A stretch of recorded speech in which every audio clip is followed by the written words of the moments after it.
Dzień dobry Państwu. Serdecznie witamy na spotkaniu z cyklu Sztuka Północy w MNW. W imieniu gabinetu Rycin witają Państwa serdecznie Ewa Frąckowiak i Marcin Romejko-Hurko. Znajdujemy się w tej chwili w sali starodruków, w tej części biblioteki muzeum, która gromadzi najdawniejsze i najcenniejsze druki w naszym księgozbiorze. Nieprzypadkowo, ponieważ dzisiejsza część spotkania będzie także poświęcona grafice, także grafice ilustracyjnej, która właśnie powstawała z myślą o zdobieniu dawnych ksiąg. Nasze spotkanie jest oznaczone w internecie hashtagiem "czego nie widać w muzeum". Nieprzypadkowo, ponieważ znaczna część zbiorów Muzeum Narodowego, jak i każdego dużego encyklopedycznego muzeum, to zbiory studyjne, które nie mogą być prezentowane na stałych ekspozycjach, także ze względów konserwatorskich, ale także ze względu na objętość tych zbiorów. Dość powiedzieć, że zbiory studyjne przechowywane w specjalistycznych magazynach to przeszło 80% naszej kolekcji. Szczególnie wrażliwe na ekspozycje są zbiory papierowe. Papier bardzo źle znosi światło i w związku z tym te obiekty są prezentowane czasowo na wystawach właśnie czasowych lub w ramach specjalnych pokazów, chociażby takich jak dziś.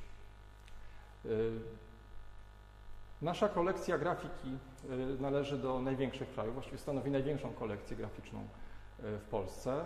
Wraz z kolekcją rysunków polskich i obcych liczy przeszło 200 000 obiektów. To zrozumiałe, że tak duża kolekcja to ogromne uniwersum wiedzy, właściwie, które przedstawia całą kulturę człowieka i gromadzi całą dostępną wiedzę o świecie przetwarzaną, tworzoną przez kolejne pokolenia artystów.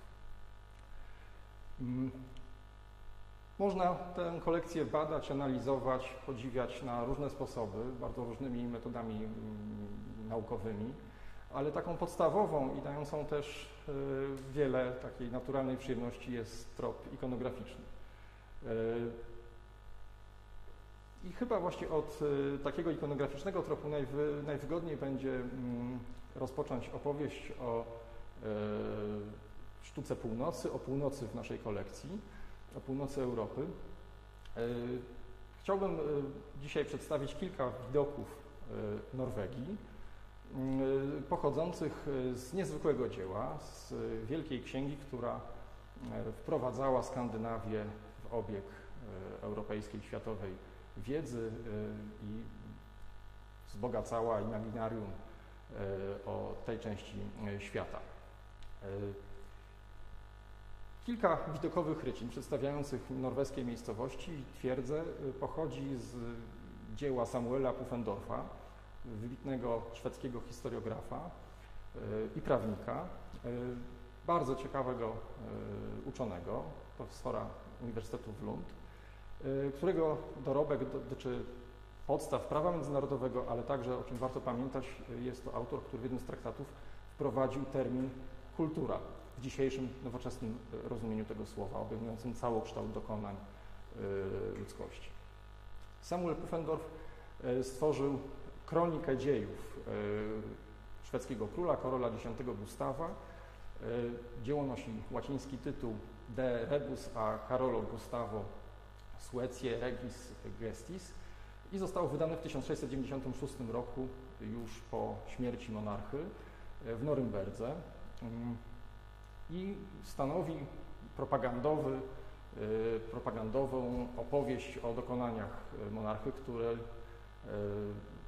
doprowadził do potęgi Szwecji i poszerzył jej zdobycze do największych.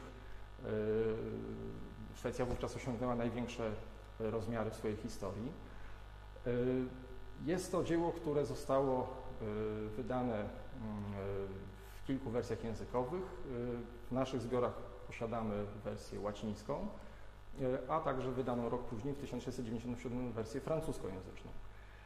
Oprócz tomów które znajdują się w księgozbiorze muzeum. Nadmienię, że jeden egzemplarz właśnie pochodzi z daru malarza Józefa Brandta, który gromadził takie historyczne rękopisy i starodruki. I jest to księgozbiór, który do nas trafił dokładnie 100 lat temu, w sierpniu 1920 roku, więc obchodzimy także taką 100. rocznicę tych dramatycznych miesięcy. Ale oprócz woluminów w bibliotece posiadamy także kolekcje rycin, które dziś są luźne, w dawnych czasach wymontowane ze starodruków i stanowią niezwykłą kronikę, w której tekst istnieje niejako niezależnie od ilustracji, ponieważ ilustracje są samodzielną formą opowieści.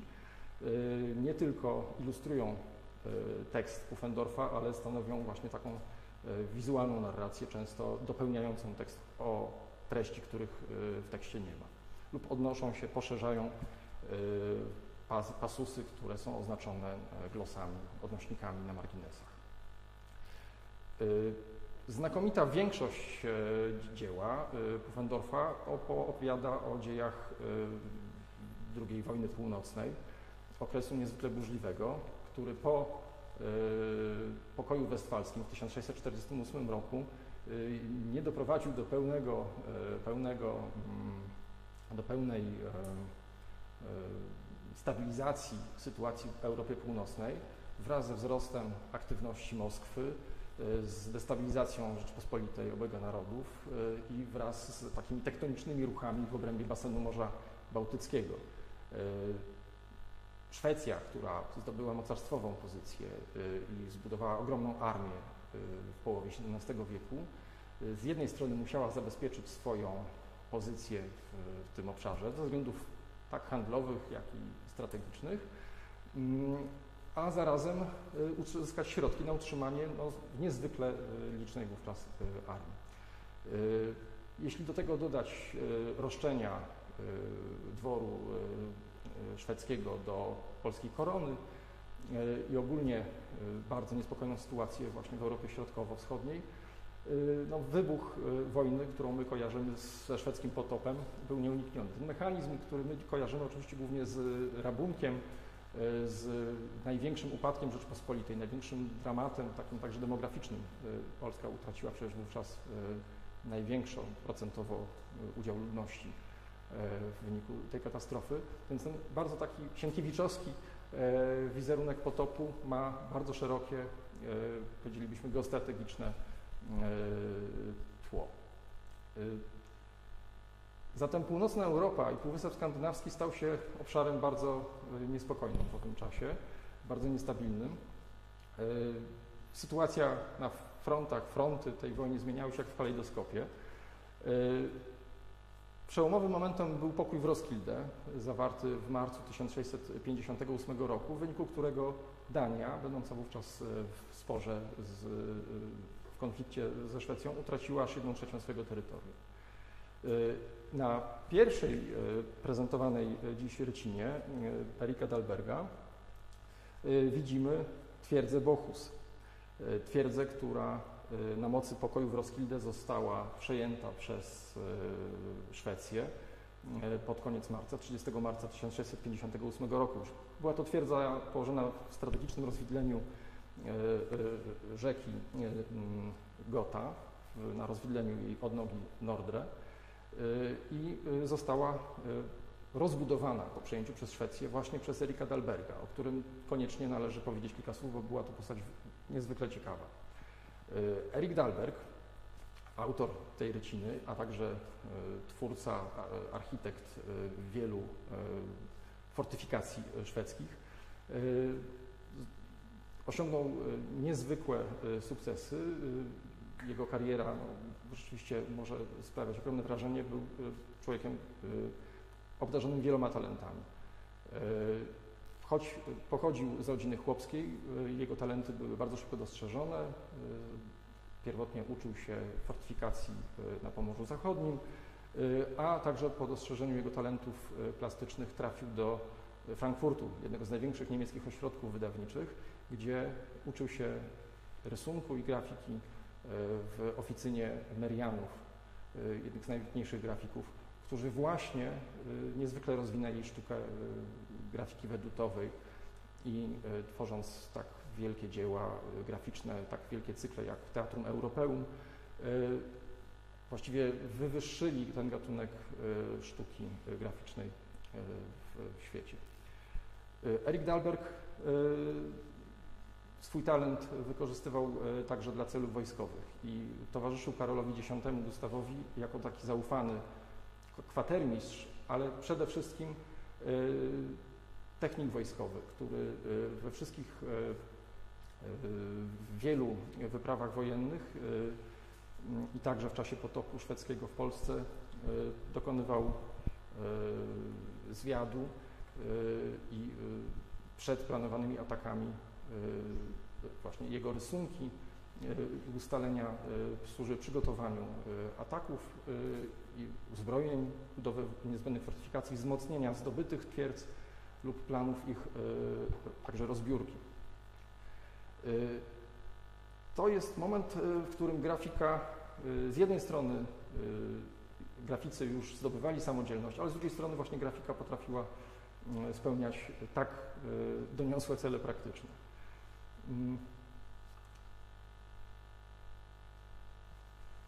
Więc po okresie pewnej stabilizacji, po pokoju w Roskilde, szwedzkie roszczenia były jeszcze nadal niezaspokojone.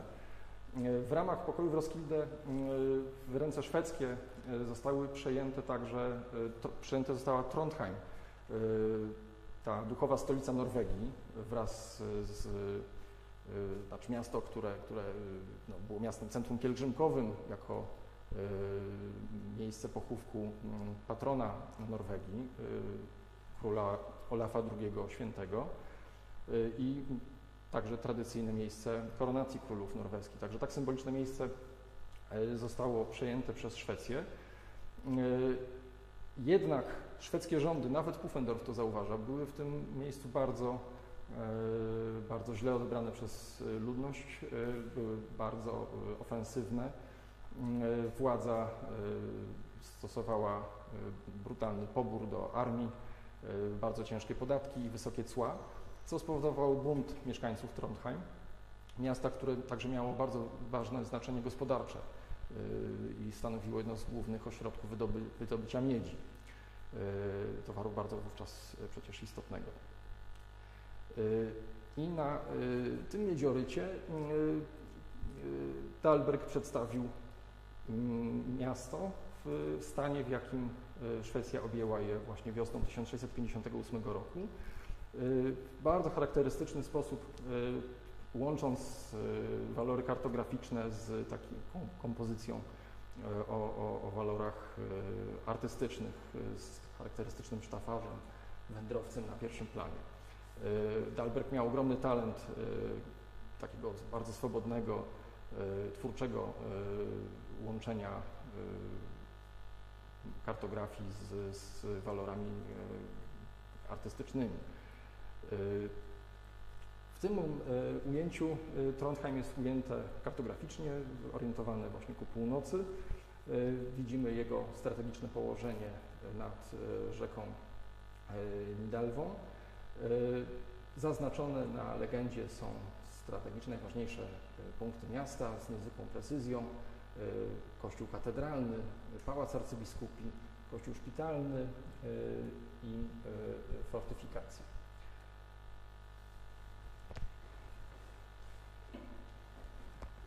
Na kolejnej planszy Trondheim jest już ukazane w momencie oblężenia, które trwało od września do grudnia 1658 roku, w momencie, w którym Duńczycy zaatakowali miasto administrowane już wówczas przez Szwedów i widzimy z kolei w ujęciu już przeciwnym, w którym autor chciał wyeksponować potyczkę morską dwóch okrętów duńskich z okrętem szwedzkim i w którym doskonale widać duńskie szańce oblegające miasto od zachodu, wschodu i południa. a także nawet jest tutaj zaznaczony taki wypad wojska szwedzkiego, które w ciągu jednego dnia udało się zakraść na obszar wroga i zdobyć kilkudziesięciu zakładników w październiku, w połowie oblężenia. Szwedzi musieli tutaj ustąpić. To oblężenie zakończyło się zwycięstwem Duńczyków i w rezultacie Szwecja po 10 miesiącach w wyniku pokoju w Kopenhadze odzyskała Trondheim wraz z całą prowincją. Podążając kolejno według narracji Pufendorfa,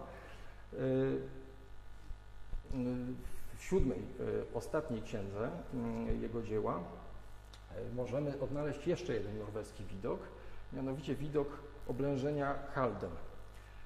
Miasta, które zostało wzmocnione, ufortyfikowane przez Duńczyków i Norwegów po utracie strategicznej twierdzy Bohus, o której mówiłem przed chwilą. Miasto, które znajdowało się w bardzo ważnym punkcie na szlaku do Christianii, czyli dzisiejszego Oslo, stolicy Norwegii. Miasto, które było oblegane przez Szwedów przez miesiąc w styczniu i lutym 1660 roku, pod koniec już wojny północnej. Widzimy tutaj miasto położone nad rzeką u ujścia fiordu Idde, w którym duńskie szańce położone na skałach, na dużych wzniesieniach są oblegane przez oddziały szwedzkie. Miasto Halden nie zostało wówczas zdobyte. Jest to miasto, które szczyci się tym, że mimo wielu prób nigdy nie zostało zdobyte i z tego powodu nawet zostało uwiecznione w hymnie Norwegii, ponieważ w 1716 roku mieszkańcy, nie chcąc oddać miasta wrogowi, zdecydowali się je podpalić. I tu może taki zbieg okoliczności. Halden został uwieczniony w hymnie Norwegii, a przecież wątek skandynawski także zagościł w hymnie polskim, bo wzmianka o hetmanie Czarnieckim odnosi się właśnie do skandynawskiego epizodu II wojny północnej. Podsumowując, dzieło Dahlberga warto wspomnieć, koniecznie trzeba przywołać, mówiąc o ikonografii Skandynawii, ponieważ wprowadziło właśnie ten obszar do zbiorowej wyobraźni dzięki 100 kilkudziesięciu wspaniałym widokom, ale jest także dziełem niezwykle udokumentowanym, ponieważ Dahlberg pozostawił po sobie archiwum kilkuset rysunków, niestety nie wszystkie dochowały się do naszych czasów. Prowadził także dziennik, który stanowi dzisiaj bezcenny dokument, którym można uzupełnić informacje uwiecznione w grafice. No i oczywiście warto także zachęcić do lektury dzieła Pufendorfa, które dosłownie kilka lat temu doczekało się wydania w języku polskim. To, o czym opowiadał Marcin przed chwilą, jest ilustracją do funkcjonowania grafiki dawnej, która miała swoje rozmaite funkcje. Może powiedzmy jeszcze, w jaki sposób prezentujemy tego typu przedmioty, tego typu artefakty w naszych stałych galeriach. Ponieważ, jak Państwo wiecie, parę lat temu w muzeum została otwarta Galeria Sztuki Dawnej, która oprócz obrazów i przedmiotów rzemiosła artystycznego ma też swoje dwa miejsca główne, gdzie są prezentowane ryciny. To są właśnie miasta północy, gdzie pokazujemy wymiennie przedstawienia miast od niemieckich przez niderlandzkie i także często rysunki i atlasy czy albumy właśnie częścią takiego albumu są te ryciny, o czym już Marcin mówił. I drugie miejsce to jest Wenecja, tam też pokazujemy z kolei widoki Wenecji, ponieważ ze względów konserwatorskich, czyli dlatego, że papier nie może być pokazywany dłużej niż 3 miesiące, nie może być naświetlany dłużej niż 3 miesiące, zachęcamy do oglądania tych miejsc i tam przedstawionych dzieł sztuki, ponieważ one się co 3 miesiące zmieniają. Przez ten czas pokazaliśmy już grubo ponad 200 rycin, także jeśli Państwo odwiedzają Muzeum Narodowe w Warszawie, warto się przyjrzeć, czy nie nastąpiła kolejna zmiana i na przykład właśnie, nie wiem, obiekty z początku XVI wieku nie zostały zamienione na przykład na XVIII-wieczne. Dlatego, że chcemy właśnie też w tych miejscach pokazywać te obiekty, które na co dzień znajdują się w gabinecie i nie są udostępniane na stałe w galeriach. Oprócz tego, oprócz tej dawnej grafiki, która oczywiście też zawiera grafikę autorską, ale grafika autorska kojarzy się wszystkim z wiekiem, ze zmianami w twórczości artystycznej i w XIX wieku na skutek przemian w ogóle w twórczości artystycznej wracają z większą siłą grafiki, które artyści wykonują nie jako ilustracje czy jako części grafiki reprodukcyjnej, tylko właśnie jako grafikę artystyczną. I o ile dzieło Dalberga wprowadziło, tak jak już Marcin o tym mówił na początku, wprowadziło Skandynawię w obszar grafiki na wysokim poziomie wykonanej grafiki właśnie atlasowej, czy przedstawiającej rzeczywistość związaną z wydarzeniami historycznymi, ważnymi wydarzeniami historycznymi. To jest także część ważnej funkcji grafiki propagandowej, grafiki propagującej władzę i jej dokonania. O tyle dla przełomu XIX i XX wieku taką ikoną tej młodej sztuki norweskiej, która przebojem zdobywa galerię i serca miłośników sztuki w Europie, jest Edvard Munch, czy Munch, jak to wymawiają Norwedzy. Jest to artysta, którego chyba nie trzeba szczególnie miłośnikom sztuki przedstawiać, ponieważ jego niektóre obrazy szczególnie, ale także drzeworyty no są takimi ikonami jak na przykład Krzyk, czy Madonna, czy niektóre z portretów, które wykonał. My w swoich zbiorach mamy 2 bardzo reprezentatywne przykłady jego twórczości graficznej. Z 2 przełomowych dla niego okresów, ponieważ do 1894 roku Edvard Munch nie zajmował się grafiką.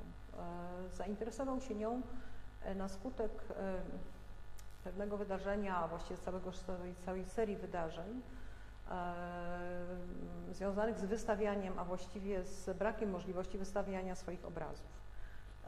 I to dotyczyło nie tylko jego ojczyzny, czy późniejszej stolicy, wtedy jeszcze to nie była stolica Norwegii, bo Norwegia była w Unii Personalnej z Danią, ale była bardzo ważnym miastem dla artystów tego rejonu, z Christianią, obecnie nazywano, czy przemianowano na Oslo, to jest obecna stolica Norwegii, ale także z tym, że Munch w 1892 roku wyjechał do Berlina.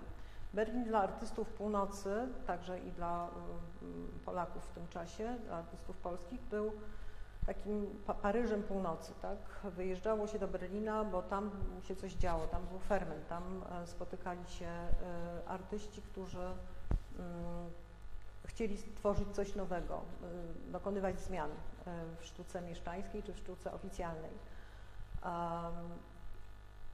Munch należał do takiego kręgu, tam była dosyć duża kolonia artystyczna w Berlinie już od dłuższego czasu, z tym, że ona głównie należeli do niej literaci, już wtedy dosyć znani, tacy jak Ibsen czy jak Strindberg, a także rzeźbiarze. Munch był właściwie oprócz jeszcze swojego przyjaciela, a późniejszego wroga, Christiana Kroga, młodym artystą, który przybył tam, porzuciwszy życie bohemiańskie w Christianii, którego nudziło, uważał, że nic więcej w sensie swojego rozwoju artystycznego tam nie osiągnie i wyjechał do Berlina.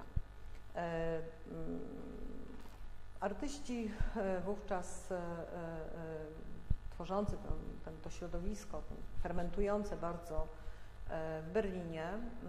To był czas, kiedy powstała grupa 11 młodych artystów, którzy przeciwstawiali się tej oficjalnej sztuce cesarskiej, akademickiej.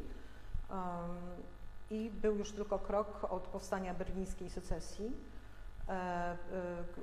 Byli niezwykle zainteresowani obrazami, które Munch ze sobą przywiózł i które stworzył w tym czasie w Berlinie i postanowili w prywatnej galerii otworzyć wystawę. To był 1892 rok.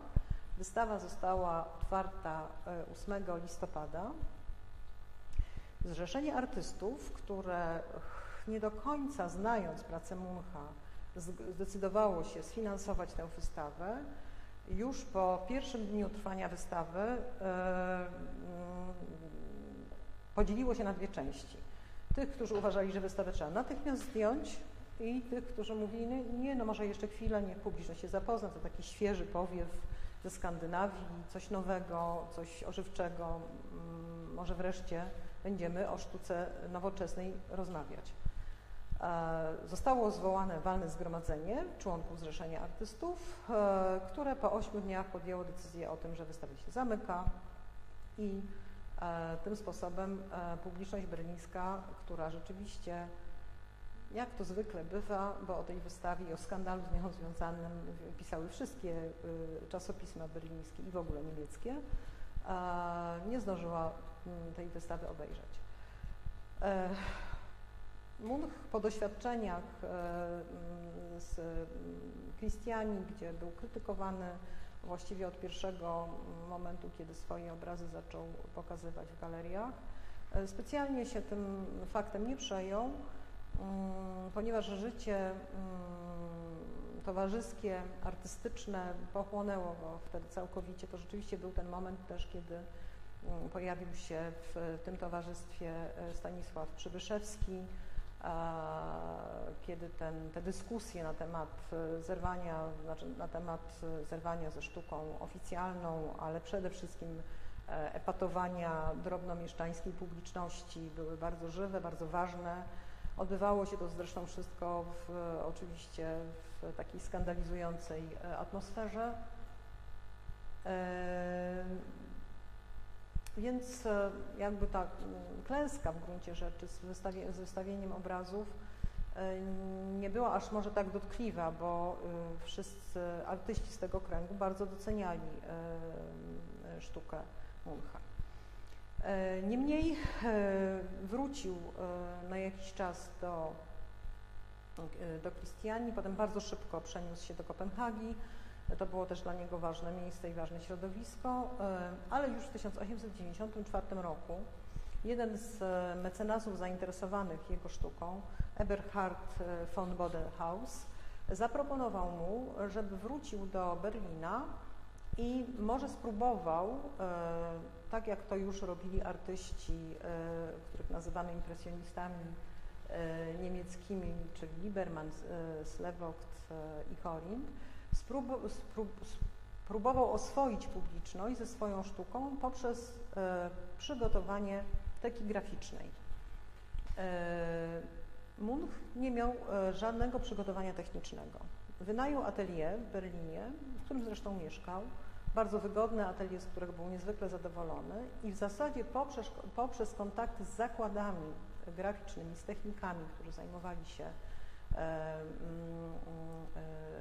techniczną stroną drukowania przygotowanych wcześniej przez artystów płyt, jako całkowity samouk stworzył cykl 8 rycin nawiązujących do obrazów, które wcześniej malował, a które były związane z traumatycznymi przejściami, których doświadczał od wczesnego dzieciństwa, ponieważ bardzo szybko zmarła jego matka, bardzo szybko zmarła jego ukochana siostra. Ten motyw u niego ciągle powracał i temu właściwie poświęcił ten cykl. Ta teka nie miała swojej nazwy, to po prostu było 8 rycin wykonanych techniką suchej igły, miedziorytu i miękkiego werniksu. Do nich właśnie należy Dziewczynka przy oknie. Jak to bywa ze sztuką Muncha, istnieją różne interpretacje tej ryciny. Generalnie sam Munch, jeśli pisał o tym, ponieważ zostawił ogromną korespondencję opracowaną przez kilku jego monografistów, pisał o tym, że ta rycina, podobnie jak rycina Chore dziecko, która też należała do tego cyklu, czy zamykająca ten cykl rycina Wieczór w Saint-Cloud, rzeczywiście wiąże się, może nie tyle nie jest to ilustracja, czy jakiś wyraz jego emocji związanych ze śmiercią siostry, ale wiąże się z momentem przejścia, ponieważ na wszystkich tych rycinach obserwujemy postaci ludzkie, które stoją na krawędzi światła. Tak jest w przypadku tej ryciny, tej dziewczynki, która w nocnej koszuli stoi przed oknem, przez które pada księżycowe światło. Tak jest też na rycinie przedstawiającej Sofii i jego brata, który też zmarł, kroczących razem drogą, i tak jest właśnie na ostatniej rycinie Wieczór w Saint-Cloud, która nawiązuje, każda z nich nawiązuje do wcześniej przygotowanych obrazów, wcześniej wystawianych i przygotowanych obrazów, gdzie siedzi już dorosły mężczyzna, też na krawędzi światła księżycowego wpadającego do pokoju. Światło księżycowe miało wielkie znaczenie dla Muncha. Dla niego było synonimem nie tylko innego świata, ale też świata, który jest jakby snopem światła wpadającym z innego świata, ale z tego świata szczęśliwego. Jeszcze będę o tym mówiła w związku z następną ryciną. Światło księżycowe miało dla niego ogromne znaczenie. Wielokrotnie i w korespondencji, i w zapiskach swoich, także w szkicach swoich tekstów literackich do tego ważnego słupa światła księżycowego wraca. Dlatego ta rycina i wszystkie inne nie mówią właściwie już o tych strasznych emocjach i przeżyciach, które rozsadzają serce i umysł człowieka, tylko raczej o czymś wyciszającym, o momencie przejścia, przekroczenia, o uspokojeniu duszy, a nie o jej krzyku. Cykl został odbity w niewielkiej ilości egzemplarzy, tak jak te teki wtedy były wydawane. Pierwsze wydanie miało 50 egzemplarzy. Tych wydań było jeszcze kilka, ponieważ to pierwsze wydanie rozeszło się bardzo szybko. Po prostu istniał już wtedy rynek wśród kolekcjonerów niemieckich zbierających te prace graficzne. Nasze wydanie, czyli ta rycina, to jest wydanie czwarte z 1912 roku, wydane też w niewielkiej ilości egzemplarzy przez bardzo znaną oficynę, którą założył Otto Felsing jeszcze w połowie XIX wieku. Ona funkcjonowała aż do II wojny światowej i odbijała pracę bardzo ważnych artystów, tych, o których już mówiłam, czyli Liebermana, Korinta i Slewokta, ale także Käthe Kollwitz i artystów niemieckich z kręgu ekspresjonizmu. Ta rycina została zakupiona w latach 70. do muzeum. Nie mamy niestety całej teki. One zresztą uległy rozproszeniu i w zasadzie poza Muzeum Muncha w Oslo i gabinetem Rycin w Berlinie całej teki w zbiorach publicznych nie ma, przynajmniej z jednego wydania. Problem jeszcze z tymi wydaniami polega na tym, że Munch wielokrotnie przepracowywał te płyty. To znaczy to nie było tak, że płyta została raz wykonana, odbita i potem ta płyta jakby była odbijana w takim samym stanie w następnych wydaniach, tylko każde kolejne wydanie przynosiło ze sobą zmiany w kompozycji, w użytej barwie farby, ale także, co jest niezwykle ważne w grafice artystycznej, w papierze, na którym tę rycinę odbijano. Nasza rycina, mimo tego, że z czwartego wydania jest stanu szóstego, czyli sześciokrotnie Munch nanosił zmiany kompozycyjne na płytę, z której rycina była odbijana. Na dolnym marginesie, co wtedy było już jakby obowiązującą zasadą, znajduje się jego ołówkowa sygnatura.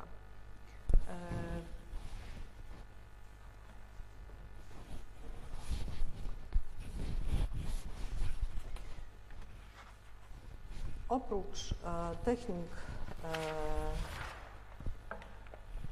wklęsłych, Munch był też znakomitym litografem i to jest praca, która wiąże się z innym przełomowym momentem w jego życiu, a mianowicie w 1908 roku Munch na skutek takiego bardzo wyniszczającego trybu życia, bo to w zasadzie ocierało się już o jakąś taką dążenie do autodestrukcji. To się wiązało z jego problemami psychicznymi, na to nakładał się bardzo ostry już alkoholizm, tudzież różne używki, co z kolei powodowało, że miał też zaburzenia prowadzące do manii prześladowczej. Doprowadził się, będąc w Kopenhadze, do takiego stanu, że jego przyjaciele wezwali po prostu lekarza, psychiatrę, doktora Daniela Jakobsona, właściciela i prowadzącego taką bardzo dyskretną, ale znaną klinikę psychiatryczną, w której leczyli się różni znani ludzie, nie tylko z bohemy artystycznej, ale także prawnicy i przemysłowcy. Bardzo szybko zdiagnozował stan Muncha, Po prostu to już był właściwie stan deliryczny, więc przeprowadził taką dosyć ostrą kurację odwykową, która spowodowała, że mu bardzo szybko zaczął wracać do równowagi. Mimo tego to jednak trwało parę miesięcy i jednym z zaleceń, kiedy stan Muncha zaczął się poprawiać, to taki też stan fizyczny, to był po prostu bardzo wycieńczonym człowiekiem. Jedną z zaleceń takich terapeutycznych było to, żeby móc zaczął po prostu tworzyć. I jednym z owoców, a w międzyczasie, bo to już przypomnę był rok 1905,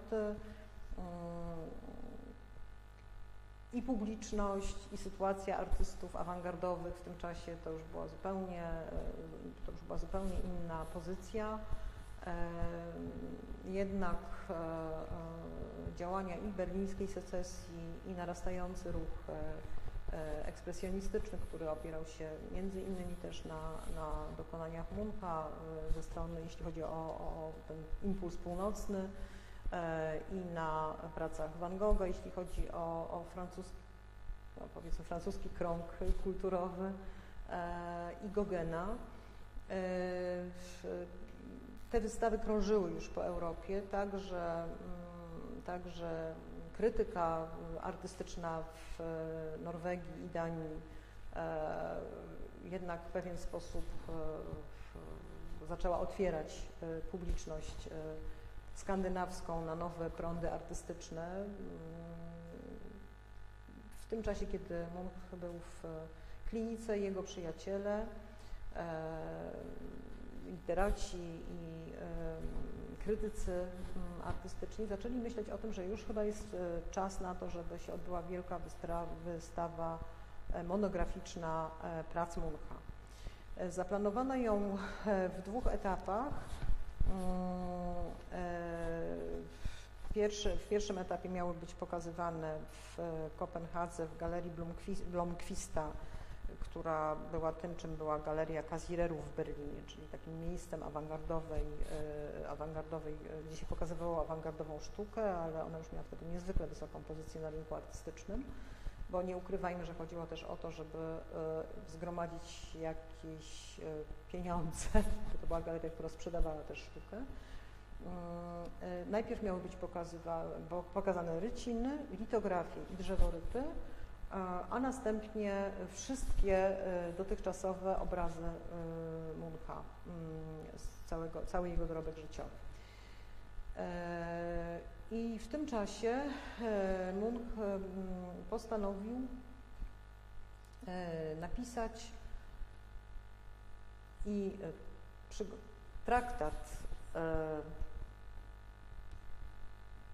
który stanowiłby podsumowanie jego przemyśleń dotyczących wpływu nieuporządkowanego życia na twórczość artystyczną, a równocześnie być podsumowaniem całego tego życia bohemiańskiego, które toczyło się w Kristianii, w Kopenhadze, w Berlinie i w Paryżu, i przygotować do tego tekę litograficzną. Teka nosi nazwę Alfa i Omega i nawiązuje do mitu pierwszych rodziców, mitu rajskiego i utracenia tego raju na skutek. I tutaj Munch nie używa pojęcia grzechu, bo to jest jakby ten traktat nie jest traktatem religijnym, tylko raczej traktatem filozoficzno-moralizatorskim. Przy czym najpierw powstała teka graficzna, ponieważ już szybkimi krokami zbliżał się czas wystawy i potrzebne było jakby zwieńczenie. Munch bardzo chciał, żeby ta teka się na niej znalazła, stanowiąc jakby zamknięcie jego dotychczasowej twórczości i graficznej, i malarskiej. A rok później, trochę zirytowany tekstem przyjaciela i jego monografisty niemieckiego Gustawa Schieflera, który umieścił tekst krytyczno-literacki w bardzo ważnym czasopiśmie niemieckim Kunst und Künstler, ponieważ Munch uznał, że Schiefler nie zrozumiał tych ilustracji, czy raczej tej teki graficznej przedstawiającej całą historię. Dlatego rok później napisał do niej tekst, który w zasadzie nie został opublikowany. Został opublikowany dużo później, ponieważ do końca chyba nikt go nie rozumiał.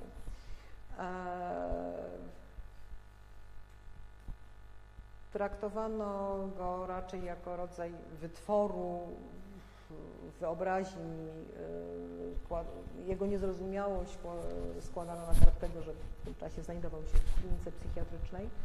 Dopiero niedawno, w 2017 roku, badaczka i równocześnie pracowniczka gabinetu Rycin w Muzeum Muncha w Oslo opublikowała tekst, korzystając też ze spuścizny literackiej, także korespondencji i licznych zapisków Muncha, które się też znajdują w tym muzeum.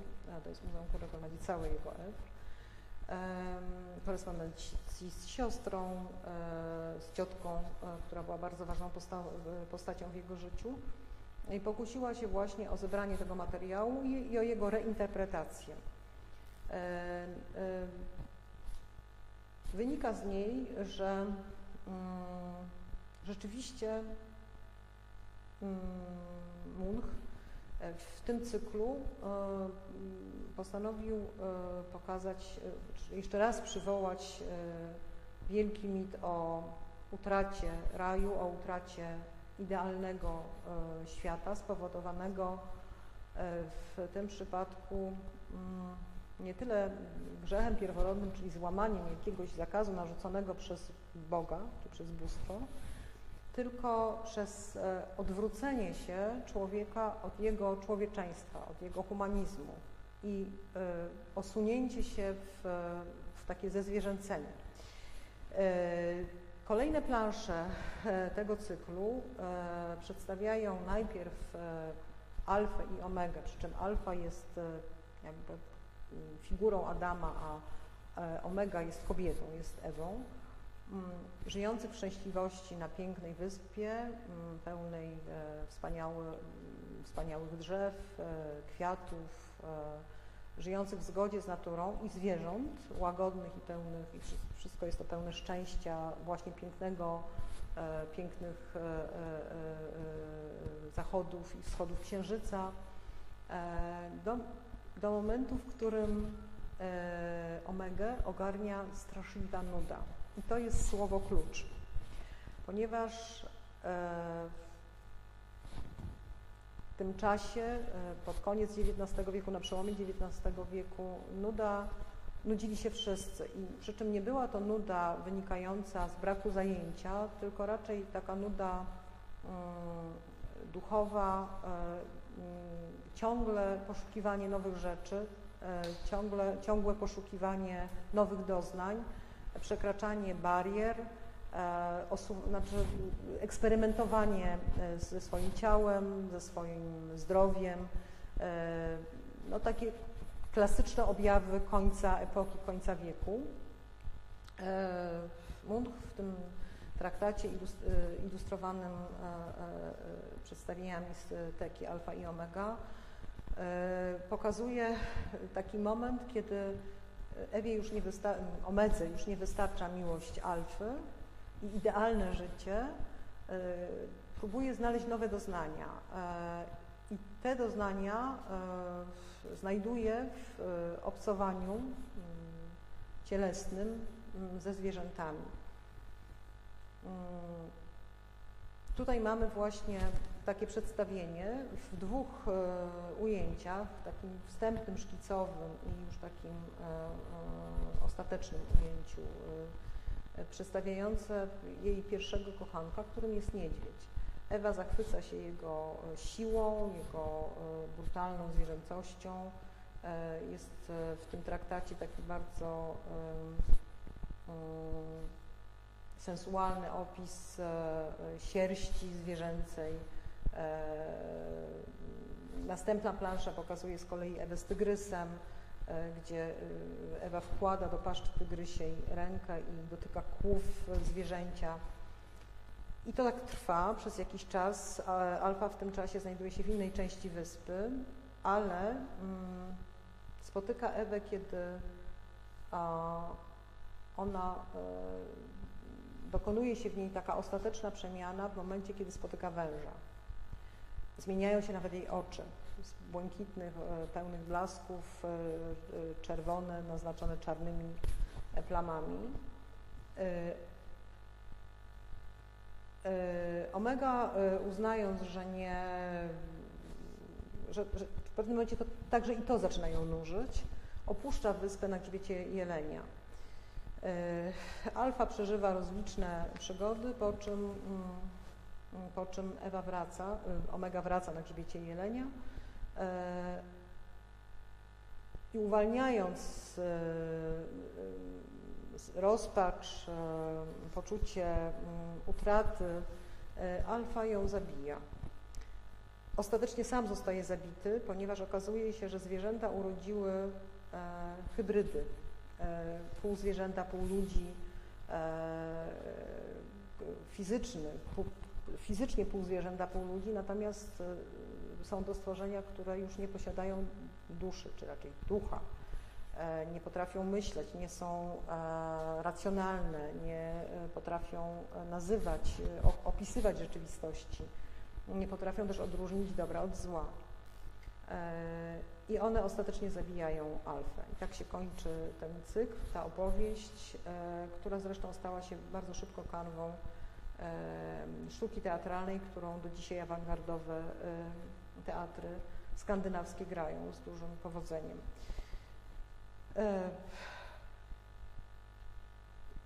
Munch w tym czasie doznał też takiej przemiany duchowej. Uważał, że jest to bardzo ważny cykl w jego twórczości, pokazujący, jak bardzo człowiek musi strzec swojego człowieczeństwa.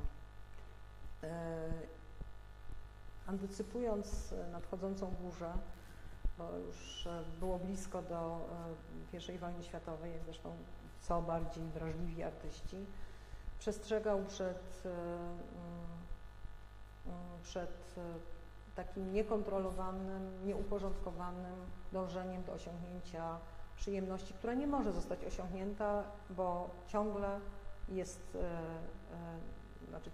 ten brak, ciągle jest ta nuda w takim pojęciu właściwie filozoficznym, czy raczej moralnym, i że wszystko to razem prowadzi do strasznego nihilizmu.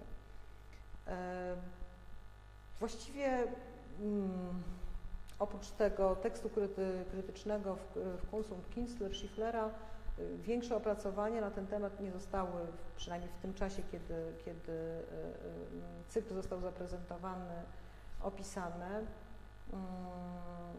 Jeszcze tylko może powiem, że dzięki temu, że przygotowywaliśmy się do tego spotkania, przeprowadzone zostały wnikliwsze badania dotyczące papieru i okazuje się, że nasza litografia jest jedną z 5 odbitych w tym cyklu. Jest niezwykle rzadka, ponieważ między innymi dlatego, że ujmuje jakby początek pomysłu i kompozycji i jej koniec na jednej karcie. Cały cykl został odbity w 50 egzemplarzach, przy czym tylko 5 na tym typie papieru. Wydała je znana duńska oficyna i no, był to niewątpliwie dla nas bardzo ważny moment, że właśnie ta rycina w naszych zbiorach się znalazła. Jesteśmy z tego niezwykle dumni. Cieszę się, że mogli Państwo ją dzisiaj zobaczyć, ponieważ ostatni raz pokazywaliśmy ją, chyba pierwszy w ogóle raz, pokazywaliśmy ją i ostatni bardzo dawno temu, w latach 90. na wystawie sztuki północnej w Chełmie. Powiem jeszcze tylko może na zakończenie, że obie wystawy, i ta graficzna, i ta malarska, odniosły wielki sukces w Cristianii.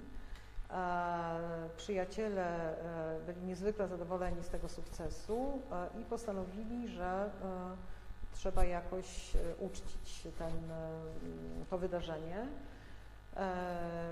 Munch zorganizował za pomocą swoich przyjaciół wielkie przyjęcie w hotelu Grand w Cristianii, a ponieważ nie mógł w nim uczestniczyć, bo był w zakładzie leczniczym, to został prekursorem spotkań streamingowych, ponieważ już wtedy działały telefony i uczestniczył w tym bankiecie za pomocą telefonu, który stał na środku. Każdy się mógł z Munchem połączyć, złożyć mu gratulacje, zadać mu pytania i w ten sposób uczcić mistrza.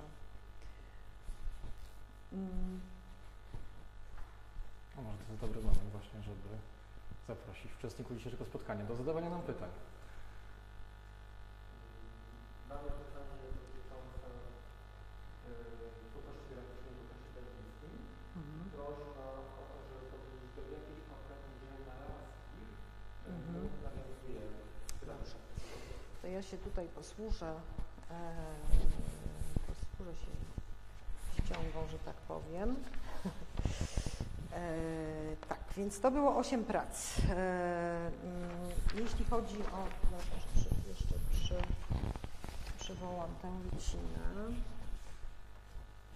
Mówimy tylko o tej tece, tak? O tej pierwszej tece graficznej. To są techniki metalowe. Więc tak, płyta do tej ryciny znajduje się właśnie w Muzeum Muncha w Oslo, a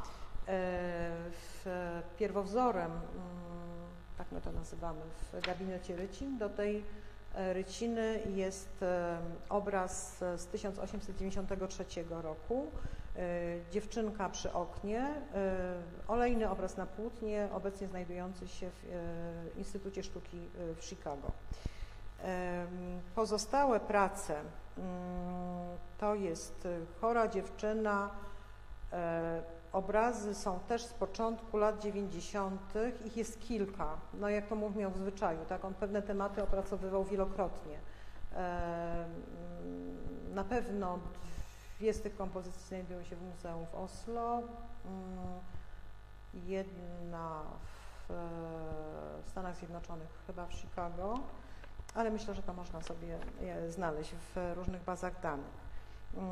Jest też portret doktora Asha.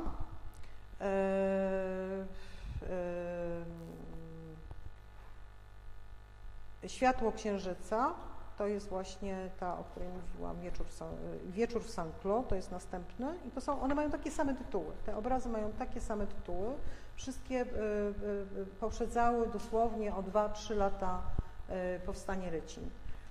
Przy czym jeszcze raz zaznaczę, że te ryciny nie są graficznymi kopiami obrazów, tak? One są jakby graficznymi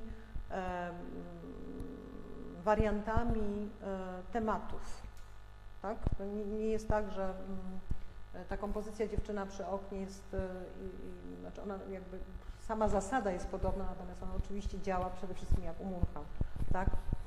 Barwą, kolorem. Znaczy mówię o obrazach w tej chwili, formą, ale tutaj artysta musiał użyć zupełnie innego sposobu, tak, pokazania nie tylko kompozycji, ale właśnie światła, jakiejś gradacji światła i cienia, no bo to jest rycina jednobarwna i tutaj, nie wiem, każda szarość, każda kreska oddaje to wrażenie, które Munch uzyskiwał poprzez dosyć mocne użycie rozmaitych barw kontrastowych mocno działających też na emocje. Zacytuję tutaj mojego kochanego artystę Maxa Klingera, który w swoim traktacie Malarstwo i rysunek właśnie o tym pisze. O tym, że malarstwo w sztuce północy, ale nie tylko, oddziałuje na zmysły, tak? Na emocje, na zmysły, trochę jakby poza rozumem, poza takim odbiorem intelektualnym, może tak. Natomiast grafika, przez to, że ma ograniczone środki artystyczne, jest bardziej skierowana ku rozpoznaniu intelektualnemu. Ten traktat Klingera, który został napisany i wydany w latach 80., był niezwykle istotny, był rodzajem takiego tekstu, do którego artyści graficy, szczególnie niemieccy, szczególnie północni, tak, bo tutaj to jakby ta narodowość nie jest istotna, po prostu Berlin był ośrodkiem artystycznym dla artystów całej północy, w tym Norwegów, Duńczyków i Szwedów i Finów, oddziaływał bardzo silnie i myślę, że to, że ja tu podałam tylko jakby jeden impuls, który spowodował, że Munch zaczął się zajmować grafiką. Myślę, że dla niego bardzo istotne to było też to, że środowisko artystów berlińskich, awangardy tego czasu, przełomu wieków i początku XX wieku, to byli artyści, którzy po prostu działali równolegle, tak? To znaczy malowali, te same tematy były poruszane też właśnie w sztuce graficznej i każdy z nich to robił. Czy to jest wystarczająca odpowiedź? Myślę, że tak. Mam jeszcze jedno pytanie dotyczące wszystkich prac. Czy jest szansa, że będziemy mieli okazję zobaczyć na jakiejś wystawie? No oczywiście to zależy od programu wystaw, od tego, jaki plan wystaw przyjmiemy. W najbliższych latach, no właściwie gdyby prześledzić wystawy z ostatnich lat i katalogi naszych wystaw, udział zbiorów Gabinetu Recin i Rysunków jest znaczny, także staramy się o liczne okazje do prezentacji naszych zbiorów, zarówno na ekspozycjach Muzeum Narodowego, jak i innych muzeów współpracujących z nami. Bardzo się cieszymy z okazji do dzisiejszego spotkania. Na dzisiejszy wieczór staraliśmy się przygotować dzieła, które zaprezentują sztukę północy na przykładach najwybitniejszych i tyleż diametralnie różnych, tak żeby na w zasadzie pars pro toto ukazać różnorodność i zaakcentować różnorodność i bogactwo kultury północy. Chciałbym także nadmienić, że dzisiejsze spotkanie poświęcone sztuce północy w zbiorach muzeum zostało zorganizowane przy wsparciu funduszy norweskich i Europejskiego Obszaru Gospodarczego pochodzących z Islandii, Liechtensteinu i Norwegii. Bardzo się z tej współpracy cieszymy i serdecznie zapraszamy Państwa do udziału w warsztatach rodzinnych, które zostały także przygotowane w ramach niniejszego cyklu. Dziękujemy. Bardzo dziękuję za uwagę.